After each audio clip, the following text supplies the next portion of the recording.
Hello friends. आज हम बात करने जा रहे हैं फंगल इन्फेक्शन की।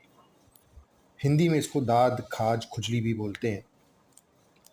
वैसे तो ये बहुत ही छोटी सी डिजीज़ लगती है फंगल इन्फेक्शन, बट ये जिसको हो जाता है उसको बहुत प्रॉब्लम क्रिएट करता है। ये सिर्फ खुजली या इरिटेशन से मतलब नहीं है, और भी बहुत सी परेशानियां ये क्रिएट कर सकता है। जनरली फंगल इन्फेक्शन एक स्किन डिजीज़ है जो कि एक प्रकार के फंगस से ही होती है। There are so many types of fungus species are present our environment, can be find anywhere. Dust है, डस्ट में बहुत सारे फंगस मिल जाएंगे, प्लांट्स में मिल जाएंगे, वाटर में मिल जाएंगे, एयर में मिल जाएंगे। बट वो अगर डस्ट में है तो इनएक्टिव फॉर्म में पड़ा हुआ है, और एक्टिव भी हो सकता है। मॉइस्ट है अगर डस्ट में, या प्लांट है, प्लांट में तो ग्रो कर सकता है, और एयर में भी वो मॉइस्चर है अगर एयर में तो ग्रो कर सकता है।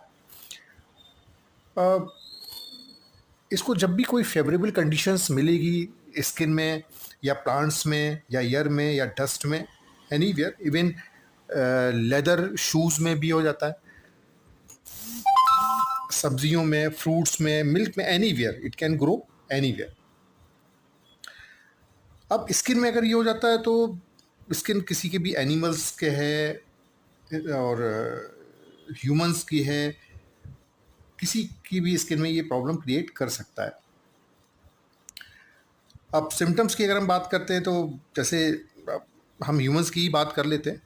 ह्यूमंस में ये क्या क्या सिम्टम्स आते हैं, तो जनरली खुजली है, इचिंग है, इरिटेशन है। जनरली तो स्किन में यही रहता है, बट इसके अलावा अगर ये लंग्स में पहुंच गया है, बहुत कॉमन डिजीज़ है अस्थमा। आप सब लोग जानते होंगे। ये अस्थमा भी एक फंगल इन्फेक्शन है, जो कि ये फंगस आपके किसी भी इंसान के लंग्स में पहुंच जाता है, और इस ये फंगस को मारना बहुत मुश्किल होता है। और जैसा कि कहते हैं कि अस्थमा एलोपैथिक मेडिसिन में तो ये ठीक नहीं हो सकता है, बट आप इसको मैनेज कर सकते हो। अस्थमा का पेशेंट बहुत, जिसको अस्थमा होता है वही जानता है, फिर वो इनहेलर वगैरह यूज़ करते रहते हैं, लाइफ टाइम के लिए होता है। बहुत इरिटेशन होता है, सांस फूलने लगती है, पूरी तरीके से वो सांस ले नहीं सकता है पेशेंट, उसको पेन भी होता है, बहुत प्रॉब्लम क्रिएट करता है। अगर ये सर में हो गया तो इंसान गंजा हो जाता है, बाल्डनेस हो जाती है।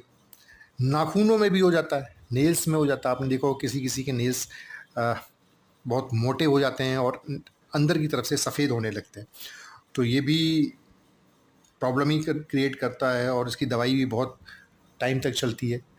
काफ़ी एंटी फंगल ड्रग्स हैं, फ्लूकनाजोल है, कीटोकोनाजोल है, अब तो लेटेस्ट में आई थिंक लुलिकोनाजोल आ गया है, और बहुत 6 महीने के आसपास इसका ट्रीटमेंट चलता है, बहुत कॉन्टीन्यूस ट्रीटमेंट करना पड़ता है।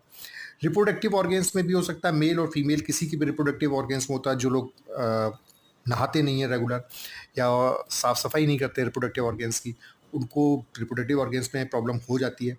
नर्वस सिस्टम में हो जाता है, बोन मेरो में भी हो जाता है, बहुत मतलब it can grow anywhere like anything.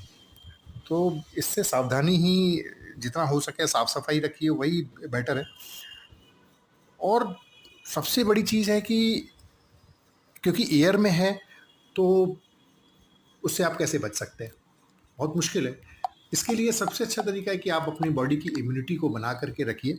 आपकी बॉडी में इम्यूनिटी जितनी ज़्यादा होगी, उतना ही आप को होने के चांसेस कम होंगे, क्योंकि आप फंगस है, बैक्टीरिया है, वायरस है, इनसे आप बच नहीं सकते। ख़ासतौर से इंडिया में तो इतना ज़्यादा इन्फेक्शन रहता है, तो बेहतर तरीका ये है कि आप अपनी बॉडी की इम्यूनिटी को बना करके रखिए। Immunity should be on higher side. तो ये सारे जो भी इन्फेक्शन होंगे वो आपकी बॉडी में आएंगे, बट दे कांट ग्रो, क्योंकि उनको फेवरेबल कंडीशंस में नहीं मिलेगी, और आपकी बॉडी में इम्यूनिटी इतनी ज़्यादा है कि कोई भी किसी भी तरीके का फंगस या बैक्टीरिया या वायरस आया तो बॉडी ने धड़ से एंटीबॉडीज़ डेवलप करना शुरू कर दिया। वो उसको your body will treat that fungal infection, bacteria और वायरस, उसको फॉरेन बॉडी की तरह ट्रीट करेगा और एंटीबॉडीज़ डेवलप करेगा और उनको उनको डेवलप नहीं होने देगा और उनको किल कर देगा या इनएक्टिव कर देगा। वो आपकी बॉडी में डेवलप नहीं होने देगा उनको।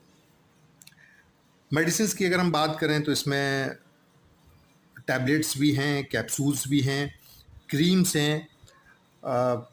जैसे रिप्रोडक्टिव ऑर्गेन्स में हो जाता है तो वो टैबलेट को रिप्रोडक्टिव ऑर्गेन तक पहुंचाना पड़ता है, और खाने के लिए भी टैबलेट्स हैं। अगर स्किन में कहीं पर है तो क्रीम यूज़ की जाती है। इंजेक्शंस से भी यूज़ होता है, आईवी फ्लूइड्स में डाल करके भी इंजेक्शन यूज़ किया जा सकता है। आईज़ में भी हो सकता है, चांसेस आईज़ के भी हैं तो आई ड्रॉप्स भी आता है। बालों में हो जाता है तो शैम्पू यूज़ होता है। शैम्पू में फ्लूकनाज़ोल के शैम्पू या कीटोकोनाज़ोल के या लुलिकोनाज़ोल के शैम्पू, देखिए एंटी डैंड्रफ शैम्पू में हैं, बहुत आते हैं उसमें। तो अल्टीमेटली यही है कि दवाई तक ना पहुंचना जाए, बेहतर है कि आप बॉडी की इम्यूनिटी को बना करके रखें। तो प्रिवेंशन की अगर हम बात करते हैं तो प्रिवेंशन में सबसे पहले मैंने आपको बताया कि आप अपनी इम्यूनिटी को बना करके रखिए। इम्यूनिटी जितनी ज़्यादा होगी, क्योंकि आप इन्फेक्शन से नहीं बच सकते, इम्यूनिटी को आप बढ़ा करके चलिए। जितनी इम्यूनिटी आपकी होगी उतने चांसेस कम होंगे। सेकेंडली, हाइजीन मेंटेन करिए।